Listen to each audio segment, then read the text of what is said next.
Shabbat Shalom. This week we're going to learn about the weekly Torah portion of Vayeshev, Yaakov, sitting in the land of Israel, and the story of Yosef starts. The story of Yosef, we can find many interesting topics, many interesting points, but we have some very special point that we see from Yosef. The story goes that Yosef starting dreaming dreams. From those dreams, it's understandable that Yosef would be the chosen son of Yaakov to be the next leader of the family and in the beginning of the Jewish nation. And his brothers not handling it well, as we can read it, the story. They don't like him. They cannot speak to him from the amount of of dislike that there is between them. And then the father sending Yosef to check on his brothers that in the fields, and they going and he is not finding him, and he asking someone, do you know where are they? And he's sending him to a different city, and Yosef continued to look for them. And there they're arguing how if we should kill him or not. So they're throwing him to the pit, and after that he is being sold as a slave, and his life journey is not going well. His life journey in Egypt, he's a slave, and after that he's a prisoner, and in the end he's becoming the hand of the king, the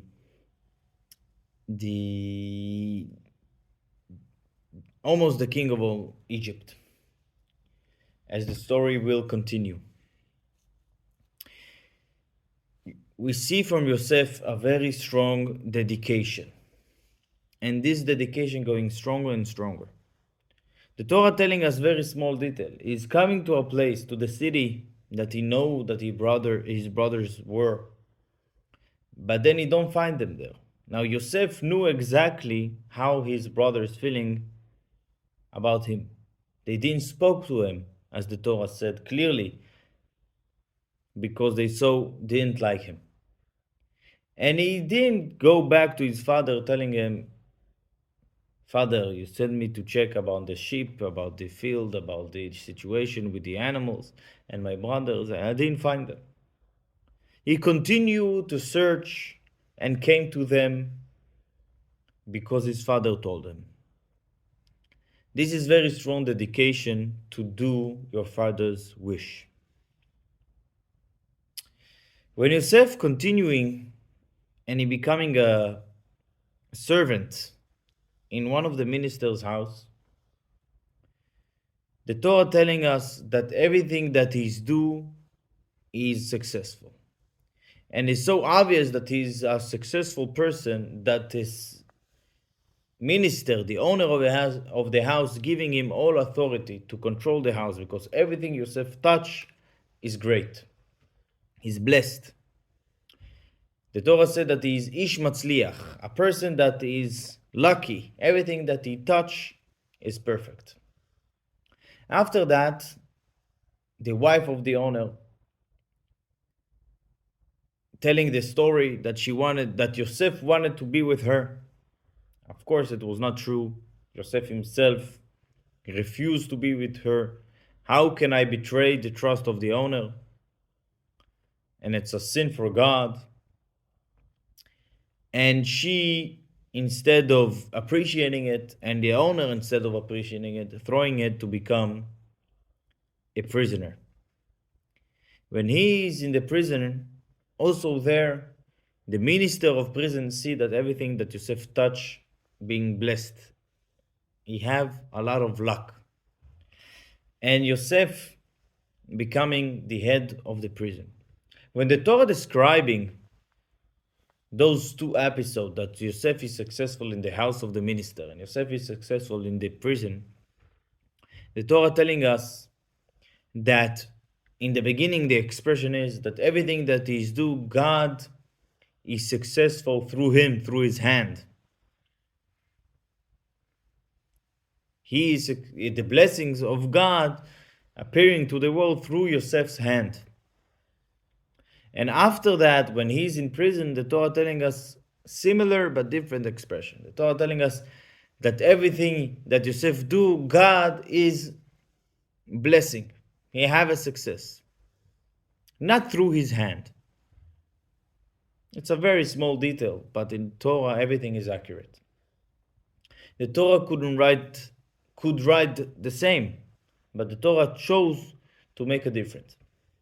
The Rebbe have a long explanation about this difference. And he explained it twice. And there is one point that I can mention and we can learn from it about the same dedication that Yosef had to do his father's wish, even though he knew what could be the outcome.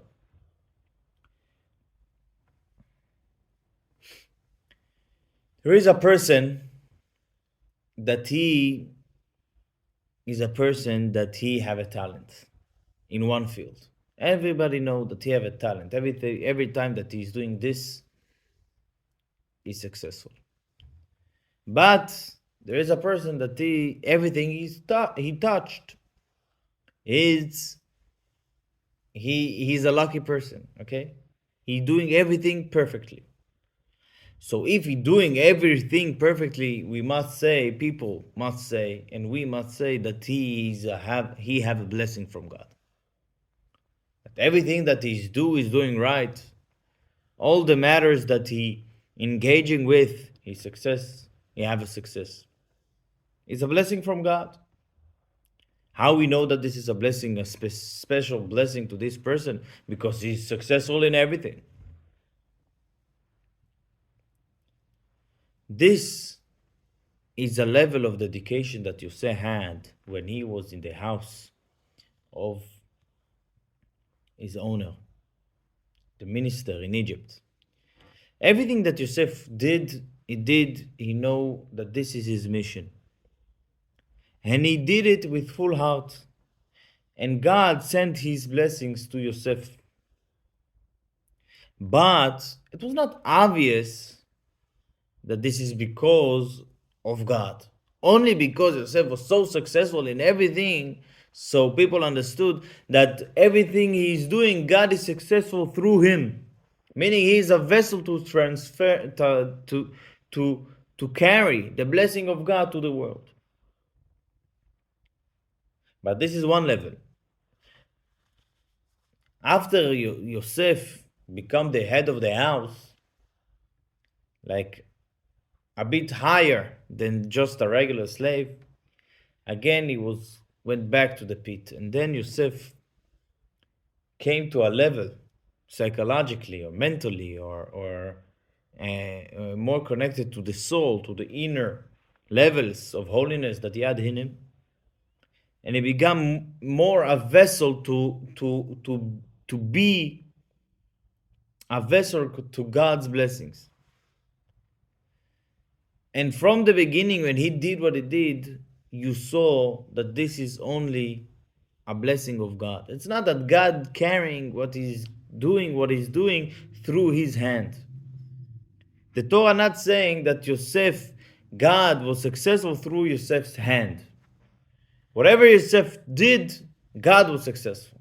Because it was clear that this is a blessing of God. Why? Because Yosef become in such a high level that he was only carrying God's will and God's success to the world without any ego. We need to understand that Yosef suffered a lot of sufferings, and it was for a long time. And Yosef was full with trust with God, in God.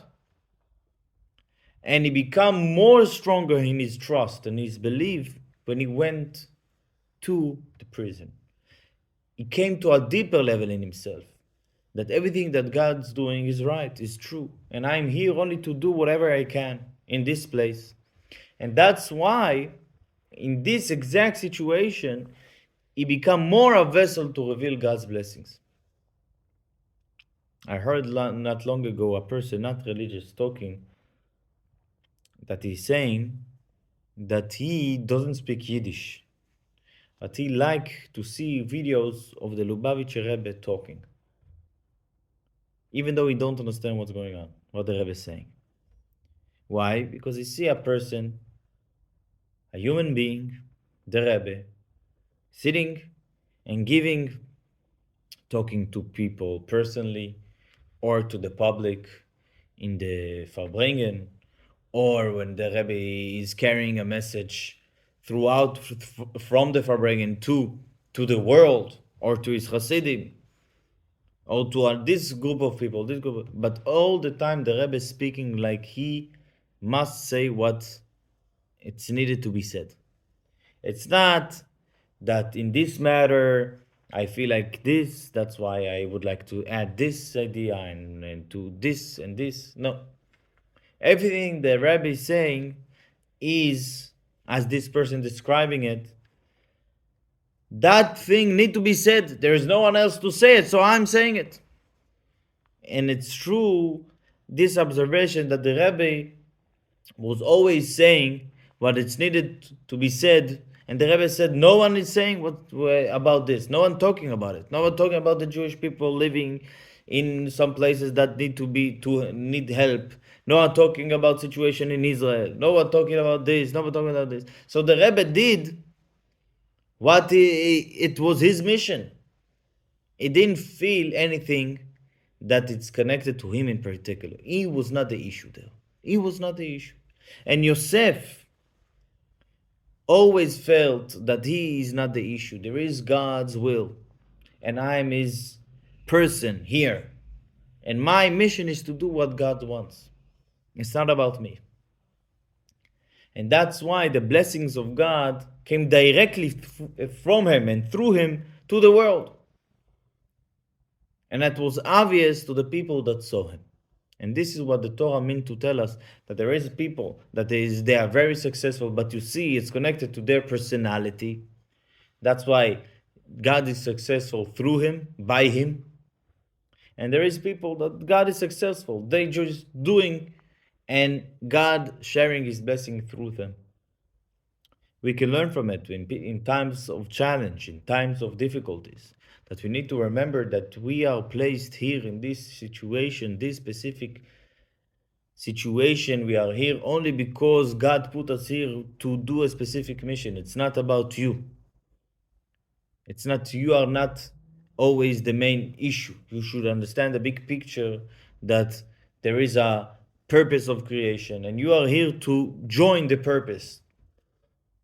You are the purpose, to reveal your powers, but your powers is God's powers, and everything that will happen is part of God's mission. So stop thinking about yourself and start thinking about the mission.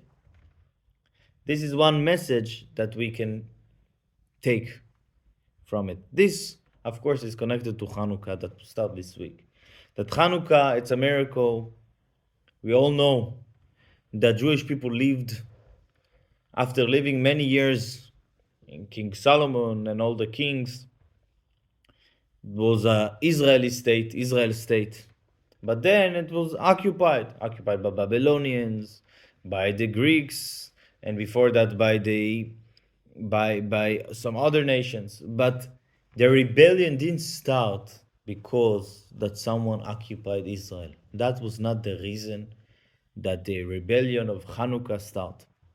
The reason that for the rebellion of Hanukkah, the Hashmonites and the Maccabees start the fight, small group against many, and righteous against army people, it's only because they felt that they cannot observe Judaism freely. They were distracting the work at the Jerusalem temple, interfering with the work, not letting Jewish people observe Shabbat, not letting people to observe circumcision and holidays. And that's why the fight of Hanukkah started. And that's why, even though there is two miracles in Hanukkah, There is the miracle of winning the war, that this is a very big miracle. And there is the miracle of the olive, that they didn't find enough oil. And the oil that they found was enough for all 8 days. But we only doing something with the Hanukkah. Why? What we doing to remember the war? We lighting the Hanukkah also to remember the war. Why? Because the fight was about the topic of light. Do we have our own light or we don't? If someone occupying us and letting us to do mitzvot, that was not the reason for the fight. We are fighting for light, for life. This is the fight of Hanukkah. And that's why, for example, situation like this in Israel are regarding everyone because they are fighting for light. We are fighting for truth. We're fighting for freedom. But the freedom of to be free Jew, to live close and true to our identity. Now, this is the fight of Hanukkah, and this is what Yosef was always truthful to the purpose. If it's to listen to my father, even though it's not convenient and comfortable, and to do God's mission on earth. And that was the mission of the Hashmonites. And that's why God carried the miracles of Hanukkah through the Hashmonites, because they were dedicated to the mission. Shabbat Shalom, happy Hanukkah.